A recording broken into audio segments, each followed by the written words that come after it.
nasa harap siya eh. May kwarto na sa harap. Oo. Anyway, isang karangalan sa aking mga brothers and mga sis. Isang karangalan sa mga brothers na nandito lahat. Mabuhay ang Mami! Arriba! At sa lahat ng mga sigma na nagpapaganda ng buhay namin sa gabi-gabi. Mabuhay ang mga sigma! Nagpapaganda ng buhay namin sa gabi-gabi. Tama naman siya. Tama. Anyway, isa lang yung mga iiwan ko siguro dito. Una-una, pagpapasalamat ko sa pasari na nakikita ko kung gaano kalakas ang pagiging pagkakapatira natin. Sa akin dito, ang unang hinahanap ko, simula nang ako ay maging GT, naging chairman, naging governor general ng Camarines Sur, naging secretary general ng Bicol Region, hindi ako tumitingin. Ulitin ko, hindi ako tumitingin sa mga chapter kung ano ang mga natutulong sa labas. Para makita nyo kung anong sitwasyon natin ngayon. Napakaganda, mga brothers and sis, na bago tayo lumabas, ayusin muna natin ang mga chapter natin. Bago tayo lumabas at magbigay ng tulong sa mga nasasakupan natin, magkaroon muna ng halaga ang pagtatawagan natin ng bilang brad or sis. Ulitin ko yung sinabi ko yung sa acceptance speech ko dati doon sa election. Huwag mo akong tatawaging brad kung hindi mo alam ang meaning ng brotherhood. Huwag kang magsasabi sa akin na brad mo ako kung hindi mo alam ang totoong pagiging magkapatid sa kapatiran Triskelion. Brad kita, pero dapat alam mo kung paano mo unawain ang iyong brad. Brad kita, kung alam ko na lagi kang nasa likod ko sa hirap at ginhawa. Brad kita kung naiintindihan mo ang problema ko at naiintindihan rin kita. Brad kita kung inaalalayan mo ako sa hirap at ginhawa at tutulungan mo ako sa mga ginagawa ko sa buhay. Ganyan ang isang brad ng kapatiran Triskelion, hindi nag-iiwanan. Ito? Ngayon, lumalaki tayo mga brats and sis.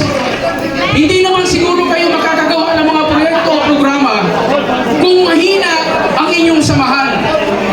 Naturalmente, sabi nga niya, yung pagtulong natin sa labas, extracurricular na lang natin yan.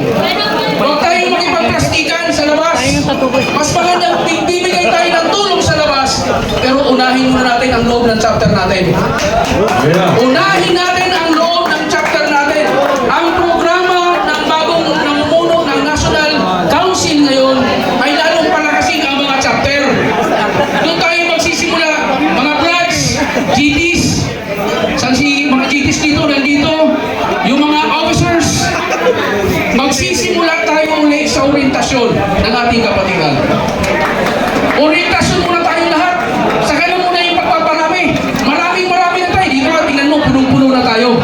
Ang iba sa pagpaparami, nagiging sukain na. Mas magagaling pa. Hindi naman properly oriented. Bago ka magsalita tungkol sa kapatiran mo, alamin mo muna kung ano ang nasa loob ng kapatiran. Bago ka muli diskusyon sa amin, alamin mo muna kung anong pinagdaanan namin. Tama! Huwag yung antapang mo. Ganun lang naman ang dinaanan mo sa kapatiran. Ganun lang naman ang alam mo sa kapatiran. Ngayon, brothers, para lahat tayo lumaki ang kinalalaman, back to basic tayo. Mag-orient muna tayo. So, ang programa natin ngayon, pinatatawag natin yung mga Gen 6 sa mga susunod na araw, magkakaroon tayo ng proper leadership forum. Tama! Lahat ng mga GPs, lahat ng mga chairman, lahat ng officers, dadaan muna sa proseso na matuto sila paano maging leader. Iba yung maging Triskelion, pero mahirap maging leader, mga brothers. Alam yung coach of conduct. Alagaan natin ngayon ang kapatiran natin. Maraming bumabangga, maraming sumisira. Sino ba ang dapat palaki? Tayo yun. Lastly, sinabi ko na rin to at uulit-ulitin ko sa inyo. Ang kapatiran Triskelion ay hindi pag-aari ng iisang tao lang. Ang kapatiran Triskelion ay hindi pag-aari ng iisang grupo lang. Ang kapatiran Triskelion ay pag-aari ng lahat ng Triskelion. May pakialam kayo sa nangyayari ngayon. Kami dito sa taas ay utusan nyo lamang. Kami sa taas ay binigyan nyo lang kami